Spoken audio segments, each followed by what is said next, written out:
Jarrett Stidham got the start for the Denver Broncos at quarterback, but it was the Bo Nix show as the Broncos win their first preseason game, turning Broncos Country into Bo-Leavers. We'll tell you why we think the quarterback competition should end after this performance on today's Locked On Broncos.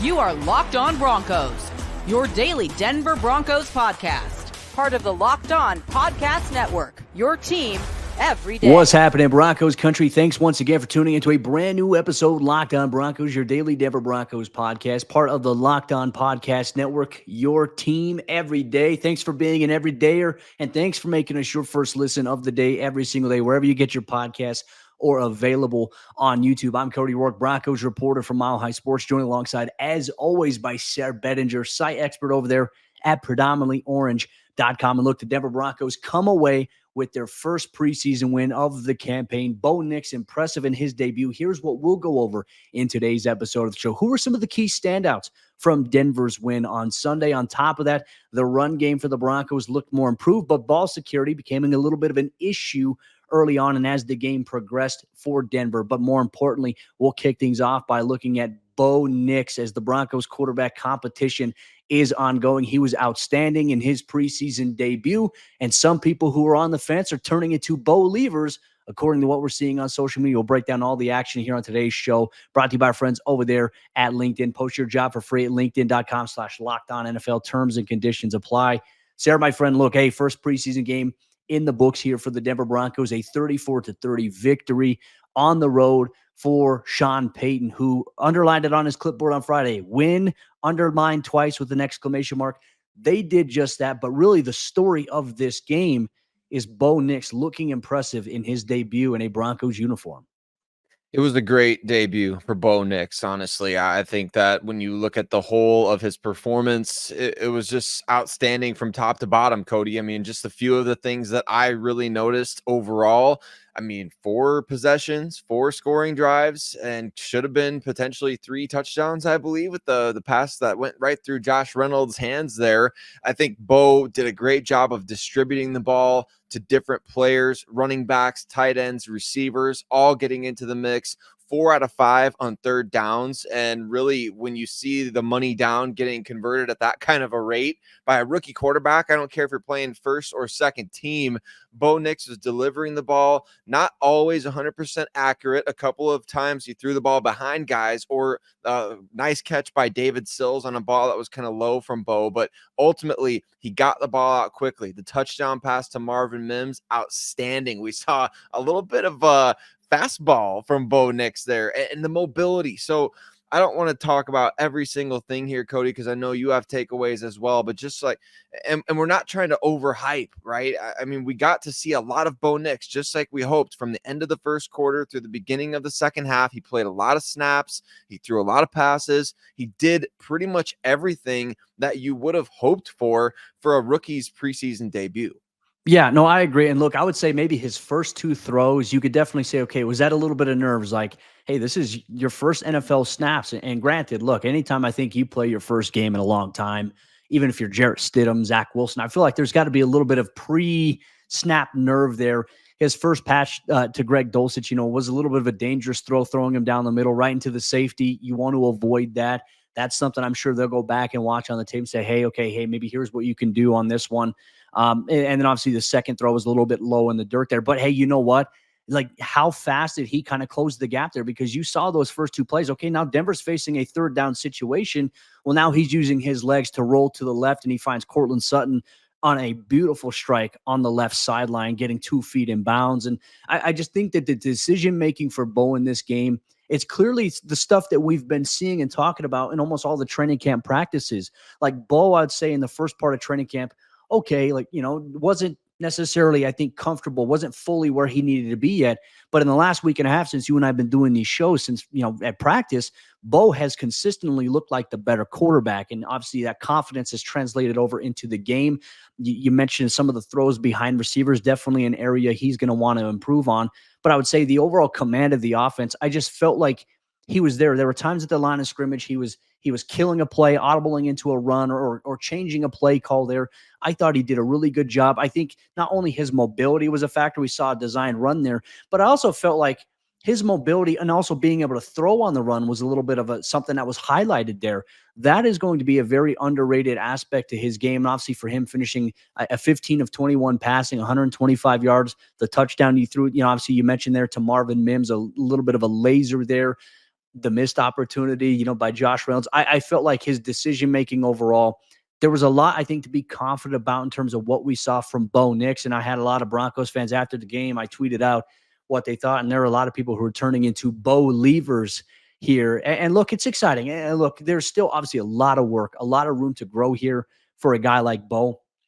This may be a little bit of a hot take in a sense, but I mean, Sayre, I came away from this game, and granted, it's the first preseason game. You look at Bo, he got 36 snaps. Jarrett Stidham got 11, and Jarrett didn't look bad either. I mean, you're going to see the interception pop up on the stat box for those who don't watch the game, and you're going to be like, oh, well, Jarrett's not the guy. I thought Jarrett actually delivered some really good throws. Penalties impacted his drive, but he only got 11 snaps. But I think from what we saw from Bo, I'm comfortable saying, hey, Bo should be the week one starter here for the Broncos. Should they end the quarterback competition, in your opinion, after one game, or should we let it ride out another week? Where do you stand on this? It's over. I mean, it's Bo Nix's job. There's no doubt about it. I just don't know. I don't know what he could possibly do at this point other than coming out in the next preseason game or at joint practices against the Packers and just constantly throwing the ball to the wrong team. I don't know if you look at the whole of this offseason, how you could possibly justify Jarrett Stidham as the starter. And look, I agree with you. I think what we saw from Stidham and I had to go back and watch Stidham's snaps, Cody, because, paying the $600-700 for an NFL Sunday ticket and NFL Plus and YouTube TV every month and all that stuff, it's not good enough to get the Broncos game. So I got to go find ways to watch it and rewind it and stuff. So just a little tangent there for anybody out there listening that can maybe relate with me on that one. But certainly Jarrett did a good job of executing the offense. Like you said, kind of a bummer to see, like you and I were talking about this before we got on the air, but Tim Patrick's play being called back for, unsportsmanlike after he let the guy live, man. He's been out of football since 2021. Geez. So I just think that you get tough breaks like that. The Samaje Perine play, which was completely Samaje's fault, that resulted in the interception that you talked about. What you see from Jarrett Stidham pretty consistently, in my opinion, is exactly what you would want to see from the guy that you would need to call on in the event that you have to use your backup quarterback for any extended period of time, right? It's not like, I'm not saying that he can't be an NFL starter either, because I know there's a lot of Jarrett Stidham fans out there and people who want to see him be able to get that chance. But what I see from him right now is exactly what the Broncos would need potentially. And that's, this guy can execute the offense at a high level if called upon. But you have Bo Nix in play. He's your first round pick. He's the guy that you staked all your jobs on in the front office, and Sean Payton, who cut Russell Wilson, taking the biggest dead money hit in NFL history. You have tied and hitched your wagon to Bo Nix. There's no doubt in my mind he is the starter, especially after what we saw against the Colts.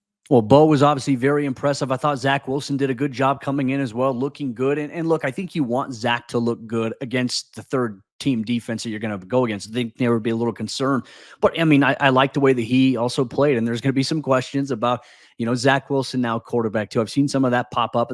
We got to let things continue to play out. But I do think Bo Nix should firmly be the team's starting quarterback week one against Seattle Seahawks. He did a really good job of commanding the offense. You want to continue to see him build on that. Now carry that over here, joint training camp practice with the Green Bay Packers. And then, hey, you get to start your first preseason game at home in front of Broncos Country, where all the Bo leavers will be chanting, "Let's go, Bo." I'm sure that's going to be something we see at obviously at Empower Field at Mile High. And look, Broncos Country, the offense had some moments, 34 points scored. That's something that stands out. There were some concerns, even though we're going to highlight some standout players here. Turnovers and penalties still look like a little bit of an issue for the Broncos on the offensive side of the ball. We'll highlight that, as well as some standout performances here on today's episode, Locked On Broncos.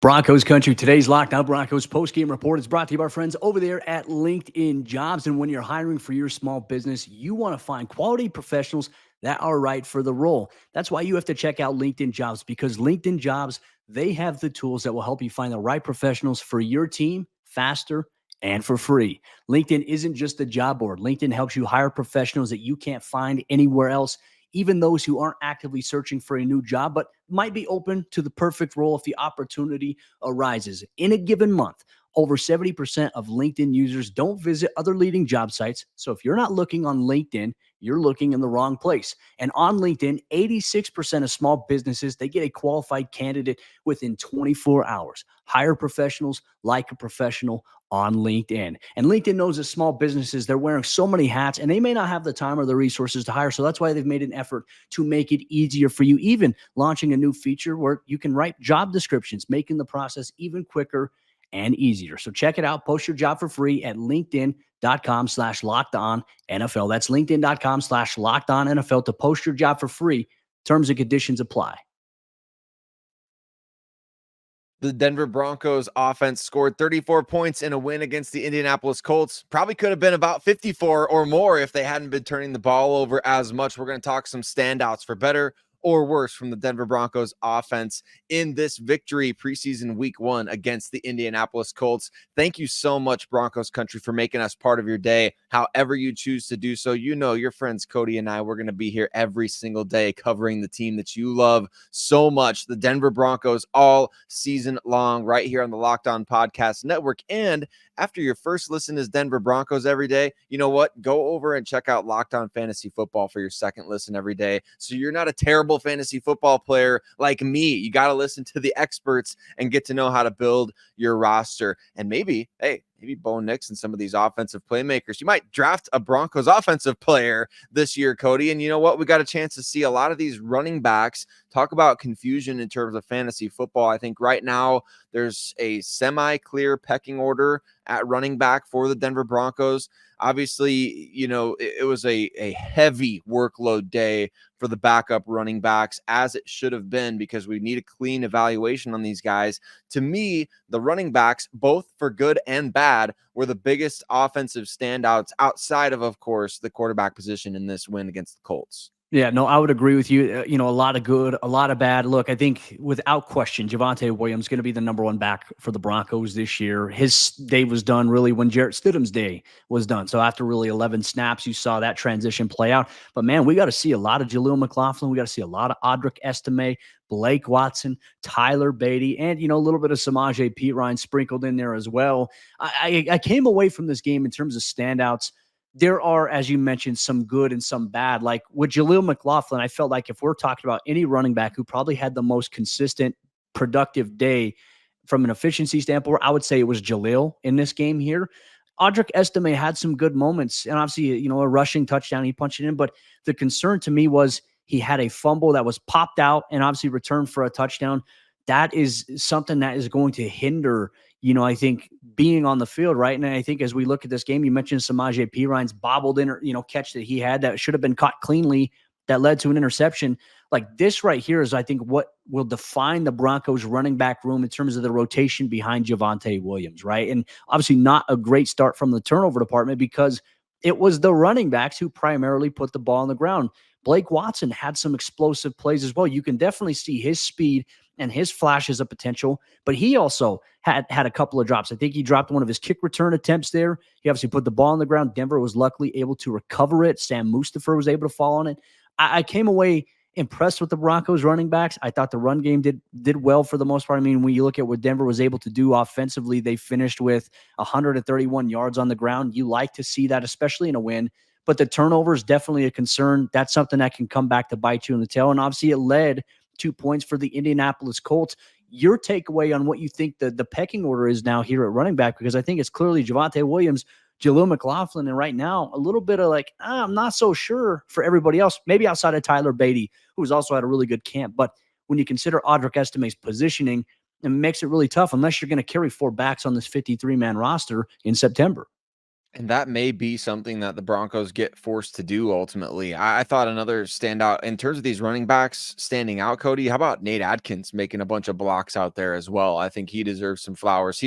I'm excited to watch the game back again because almost every big run, I feel like I saw number 45 out there. So you got to give flowers to the guys that are blocking as well, which we'll do more. But I think in terms of the pecking order at running back, really it feels to me like Estime is that third guy behind Javonte and then obviously Jaleel McLaughlin. Now, I don't know. Is that a hot take with Samaje Perine? Like, I just feel like we saw last season, I don't know. I'm not feeling like his spot is very secure. I know we've talked about that, and I know he was the second guy out there, but I just don't know. I don't feel like he's really secure on this roster right now. The Broncos could save $3 million by letting him go. Frankly, they could save $7 million almost, or $5-6 million by letting Jarrett Stidham go as well. If you want to get into the hot take discussion about Zach Wilson here, but I think with the running back position, you have so many guys that can do different things for you. I like that they're getting them involved in the kickoff return game. I like that they're getting them reps there. You saw almost every one of these guys get opportunities as pass catchers. I saw Estime catch a swing pass, get upfield. Like, that's the thing. It's like, I would normally, you'd be really frustrated and discouraged by the fumbles. It's almost like it feels like a wash, or even like the positives outweigh those fumbles substantially, because we saw so many big time plays from these guys, explosive runs, picking up first downs, converting for touchdowns in the red zone, in the tight red zone. The Broncos, they were dominating in that phase of the game. Even the Colts broadcast crew was like, inside, off tackle, doesn't matter. The Broncos have dominated the line of scrimmage, which speaks to the offensive line, I feel. So as we kind of look at this pecking order at running back, I don't think there was maybe just one guy on the offensive line that stood out in a negative way. Otherwise, these guys at all three levels, they were making plays. Yeah, especially with some of these young guys. I know Garrett Bowles got called for a holding call there. That was there. Mike McGlinchey had a false start. And I remember when those things happened, you already saw it like, oh, the Broncos are already back, in the regular season form there. You have to get that stuff ironed out. Not really concerned about the offensive line play from the first team unit, but I would say, like, my concern, you mentioned the guy who didn't stand out, Matt Parrott. I felt like had several plays. There was one visible one where he got planted on his rear end on one pass rush attempt there. And luckily Bo is very mobile to be able to maneuver around that and, make some plays happen there. But I felt like we got to see a lot at Demontre Jacobs and Alex Paucheski. I mean, for Paucheski, getting some inside-outside work there. Demontre Jacobs, I feel like right now probably should be in that driver's seat for that left tackle job behind Garrett Bowles. I thought he had an impressive afternoon. And obviously, look, this is just our initial reaction here following the Broncos 34-30 win. We'll go back and rewatch the game and come away with some other more informed, deeper takes, obviously, as the week progresses, as Denver prepares for preseason game number 2. I'd say that overall, the offensive line wasn't necessarily a concern for me outside of left tackle at Matt Parrott. That to me was the one standout there. I wanted to ask you to question this on, there's so many wide receivers rotating in. Jalen Virgil, obviously not necessarily getting a lot of looks in the passing game, but I felt like he opened up the second half with a 45-yard kick return. That was nice to see it brought back past midfield, considering there hasn't been a lot of big returns yet since the new rule has happened in the NFL. You have to make those types of plays if you're looking to fight for a roster spot there. But I feel like Denver got contribution from several guys. You mentioned David Sills earlier, Brandon Johnson catching some passes, Marvin Mims catching a touchdown. This has been a fun competition to kind of watch play out. I don't think anyone necessarily gained separation in this game specifically. I don't think so either. And the guys that we had to watch, Devon Vele drew a pass interference penalty and had a couple of other opportunities, a missed opportunity for a touchdown, I think, with Bo Nix at one point where I believe he ran the wrong route, but I guess we could be corrected on that if we're wrong. But yeah, Devon Vele and Troy Franklin, we didn't see much from the two rookies in this game. We saw more from the other guys competing for roster spots, like you mentioned, Jalen Virgil, Brandon Johnson, and then David Sills, who I believe David was even in the starting lineup for this game. So kind of an interesting little nugget there if you're trying to find anything to read into. Don't know if that means anything by any means, but it's certainly something. So I didn't love what we saw from the receivers. You wanted to see more out of them, but in terms of just the overall passing game, the ball being distributed to different guys, Cody, it does feel like the Broncos did a pretty good job of that. There wasn't anybody that was dominating targets. Just the ball was getting spread around. Guys were getting chances. And I feel like, to me, as a receiver, I think Brandon Johnson probably made the most of the opportunity in this particular game. Yeah, and I thought he did a really nice job. I mean, he broke the ankles of one defensive back. There was a nice play there, especially coming back to the football, attacking it. And look, Brandon Johnson, I know we haven't talked about him a lot, but he's been very consistent, been under the radar. He's the type of guy, I feel like, if Denver's going to try to somehow sneak him onto the practice squad, I don't think he's going to make it. I think considering obviously his previous stature, there's going to be some teams that'll see Brandon Johnson and say, hey, this can be a reliable role player for us if Denver's willing to let him go. So I'm just so curious to see how this whole wide receiver room shakes out. And obviously with the buzz around Devon Vele, can you hide a guy like Vele on the practice squad? If he comes out in these next 2 preseason games and has some big moments, continues his trend, it's going to be very hard to do it. So some really tough decisions coming up for the Broncos in that department. Now, we've highlighted the offensive players who stood out. We'll look at some of the defensive players for the Broncos that stood out, including a couple of rookies and an offseason addition who made an impact in the run game. We'll break all that down here on today's episode, Locked On Broncos. Broncos Country, today's Locked On Broncos postgame report is also brought to you by our friends over there at eBay Motors.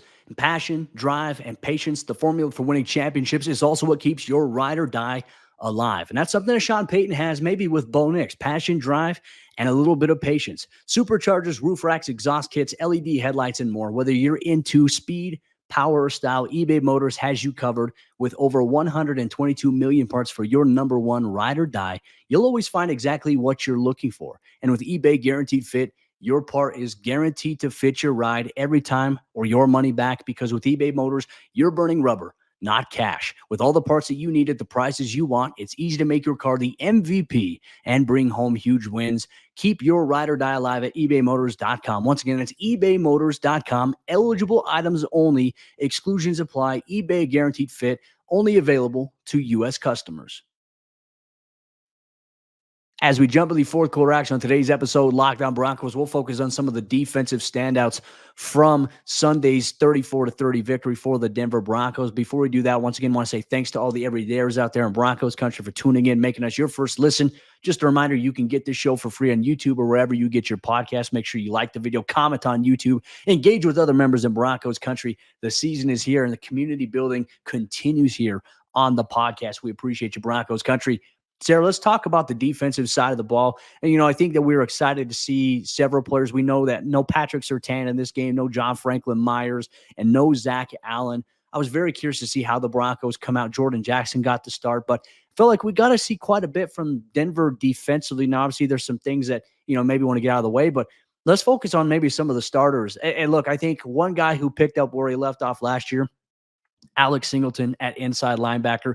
The dude was everywhere. I saw somebody tweet, I think it was Chris Harris Jr. tweeted out, he's like, Alex Singleton could be in line for 200 tackles this season. Yes. Love to see him playing with the confidence. Cody Barton got the start, obviously alongside him. But Alex Singleton, in my opinion, was a standout. He was, and certainly he could. Rack up 200 tackles. What did he have? Multiple. I think he's the first Bronco in history to have multiple 20 tackle games in a season or something crazy like that. So we certainly know that Singleton is going to be flying to the football, Cody. And one of the biggest questions that we had going into this game was, what is the cornerback position going to look like? I felt like Damari Mathis should have had an interception off of Anthony Richardson there. We saw some good stuff from both he and Riley Moss. Obviously, a bit of a mixed bag, of course, from everybody. You're getting your feet wet. It's the first preseason game. But I felt like, Cody, I don't think there's any reason to necessarily worry after what we saw in this game by any means. I think, look, that was one of my biggest things with Damari Mathis. I'm like, man, this guy, he get the ball just right into his gut, basically. He made a perfect play on the football. I felt like he should have had that one, and I think that is one thing that could help set him apart, as we know that he didn't make any, I don't think he had any interceptions his rookie season. So he needs to be making plays on the ball when he gets chances. So I'm excited for him because he looked healthy, and I certainly am excited to see Riley Moss back out there playing the cornerback position. It's a start, I think, for this Denver Broncos defense. Yeah, and look, I think another thing too, I'll go back and rewatch it, but anytime I think we see someone, like there's a catch by a receiver and there's somebody in the area, it's like, oh, that guy got burnt. Like, we have to differentiate what's zone defense, what's man, like what's the responsibility. Usually in zone, unless Denver's playing, one of their cover 2 looks, most of the time the corners are always protecting either deep third or deep quarter. So we'll go back and watch the tape there, but I felt like they did a really good job. I think coming up against the run in terms of tackling, I thought it did good. Jaquan McMillan, in a little sample size, I thought he had a couple of nice tackles as well for Denver's defense. And one defensive back that also stood out, in my opinion, I think Keidron Smith, really from the onset, from the time he's on the field, I noticed him active against the run, but he also came up with an interception really right before the end of the first half. And I thought it was a terrific play because the Broncos had just turned the ball over. Lucas Kroll had fumbled the ball after a really quick pass there from obviously Bo Nix. And it's like, oh no, Indy's going to have the chance to score right here. Well, Jonah Elliss, who we're obviously going to highlight as well, let you talk about him. Pressures, obviously, the quarterback there. And then Kedron Smith makes the play to give the Broncos the football back. I liked what I saw from him, obviously, in that safety room in which Sean Payton said, hey, you know, the reason we were able to move on from Caden Stearns, who's now a member of the Philadelphia Eagles, congratulations to him. We obviously hope he balls out there. But obviously the young safety depth is something that Sean Payton talked about here. I thought Kedron was probably the one standout guy at that position on the day. I'll go back and rewatch and look at Devin Key and JL Skinner a little bit more. But Smith is the guy who made plays and had his name called consistently. Yeah, he was, and he stood out to me as well. Not just for that interception, but he made a couple plays on special teams too. So I like what we saw from him. Something to build on for sure going forward. Which I think you could probably say the same for Jonah Elliss. Cody, I love the analogy. I've been watching a lot of Cubs baseball this year, as per usual, you know, and one of my favorite phrases that I've picked up from watching the Cubs is they've got this player named Pete Crow Armstrong who's just freaky fast, and he makes other players make bad decisions because he's playing so fast out there on the field. I think when you look at Jonah Elliss, he reminds me somewhat similar because he's kind of like this phrase, this bat out of hell, right? When the ball is snapped, there's almost like a controlled chaos element to the way Jonah Elliss plays the game. And what made me think of this was he was in pursuit of one of the Colts quarterbacks. Can't remember who was out there for them. Slovis. He was Slovis. So he's in pursuit of Slovis, right? And Slovis is trying to go to his left, and Jonah Elliss is matching him almost like he knows what he's doing out there. And he's like flailing his arms up. And it was just a great individual rep amongst what I feel like was a really quality game for Jonah, who had, I believe he had a sack and a quarterback hit in this game, at least according to ESPN. He had a sack and a quarterback hit on top of it. So I liked what we saw from him in this game. And I think the bat out of hell analogy is really funny just because that's kind of how he plays, isn't it? It's like, all right, the bat's been unleashed and now he's just kind of flapping his wings all over the place and causing havoc and making people make bad decisions. You know, it's almost like distracting, but I love the fire that he plays with, the intensity. And you saw that come through in his preseason debut, which Jonah Elliss may be the most underrated player of this rookie class that the Broncos have right now. Yeah, he played like a menace, and I tweeted that out. I saw your tweet there. So, you know, hey, Broncos Country, you've now made the analogy. Anytime you look at Jonah Elliss or you watch him play, you're like, man, this guy plays like a bat out of hell. And we're excited to see him carry it over. Like, his high motor is obviously on display consistently. I liked what I saw from Malcolm Roach. You know, his name was called several times on the broadcast. The Colts didn't necessarily have a lot of success in terms of being able to run the football for like big gains. Denver, I think, held them to 64 total yards rushing, which is obviously a good sign. And look, it was a relatively close game. You know, there was a one point, I think the biggest lead Denver had was 10 points, and that kind of got closed the gap every other drive there. But, you know, Denver was able to stop the run, I think, at an effective rate. Malcolm Roach standing out there, Angelo Blackson doing that as well. You didn't see any big plays, really, maybe not really at all from the Broncos defense. So I was like, oh gosh, big gain there in terms of the run game. I was thinking of a play where the Colts went for it on fourth down, but it was a pass to a running back out of the backfield. You know, Lavelle Bailey in coverage there. That was probably the only negative play that we saw there. But, you know, the Colts capitalized and were able to move the ball down. But I thought Denver did a good job buckling down there. Malcolm Roach being an anchor a little bit there in the run game. If we have to maybe highlight somebody else, I feel like I'm going to give Chris Abrams-Drain a little bit of a shout out. You know, granted, we didn't see a lot of plays in the passing game by the secondary, but he had that interception on a 2-point conversion attempt. And you can tell, like, hey, he understands how to move with the football. He's athletic, and you could definitely see his vision on display there. I liked what I saw from him. And look, there's probably going to be more guys we're going to see once we go through the rewatch here. I didn't notice anything with the inside linebackers really outside of Alex Singleton. I don't know if that's a good thing or if that's a bad thing, but we'll find out on the rewatch.